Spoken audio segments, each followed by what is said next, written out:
ঢাকার দুই city corporation কর্তৃপক্ষ কোরবানির পশুর বর্জ্য শতভাগ অপসারণের দাবি করলেও মহানগরীর অনেক জায়গায় এখনও রয়ে গেছে কোরবানির বর্জ্য। সময়মতো বর্জ্য অপসারণ না করায় পচা দুর্গন্ধে অতিষ্ঠ এলাকাবাসী। সিটি কর্পোরেশন বর্জ্য অপসারণে তৎপর হলেও পরিচ্ছন্নতা কর্মীদের উদাসীনতার কারণে এখনও পড়ে আছে কোরবানির বর্জ্য।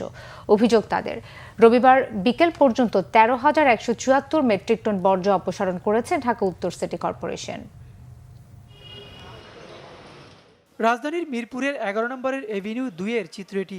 পুরো সড়কের বিভিন্ন জায়গায় স্তূপাকারে পড়ে আছে কুরবানির পশুর বর্জ্য। গতরাতের ময়লা আবর্জনা এখনও রাস্তায় পড়ে আছে, পচা দুর্গন্ধ ছড়িয়ে পড়ছে আশপাশে। সিটি কর্পোরেশনের পরিচ্ছন্নতা কর্মীরা ঈদের দিন বর্জ্য দেখে গেলেও পরিষ্কার করেনি এমন অভিযোগ ভুক্তভোগীদের। এছাড়া পশুর বর্জ্য রাখার ব্যাগ ও ব্লিচিং পাউডারও না পাওয়ার অভিযোগ তাদের। আগে একটা গাড়ির মধ্যে দেখলাম পিক আপ ভ্যান করে আসি, এখানে রাখা হয়েছে অনেকগুলো ময়লা কিছু ময়লা দেখলাম যে সবগুলো উঠে যায়। এখন দেখি যে এইমাত্র দেখতেছি এটা এখানে পড়ে আছে। সিটি কর্পোরেশন লোক সব জায়গায় ময়লা নিতেছে, আমাদের ময়লা নিতেছে না। কিছু নাই, এখন আপনারা গন্ধ পাইতেছেন, গন্ধ আছে, কিচ্ছু নাই, এখানে কিচ্ছু দেওয়া হয়নি। এরকম চিত্রে দেখা মিলবে রাজধানীর বিভিন্ন সড়কে। অলিগলিতে পড়ে আছে কুরবানির বর্জ্য। রাস্তার পাশেই ময়লার কন্টেনারে জমা আছে কুরবানির পশুর বর্জ্য।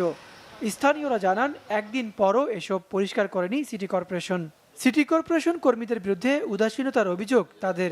কর্পোরেশনের ঊর্ধ্বতন কর্তৃপক্ষ যদিও পর্যাপ্ত থাকে, নিচের দিকে যারা দায়িত্বে আছে তাদের মধ্যে অবহেলা আছে। আমাদের এই রাস্তার বেশিরভাগ ময়লা আবর্জনা আমাদের যারা এই গার্ডেরা আছে তারাই কষ্ট করে সাফ করে।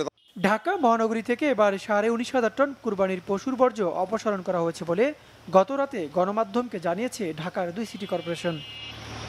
ওবায়দুল্লাহ মামুন, বাংলা ভিশন, ঢাকা।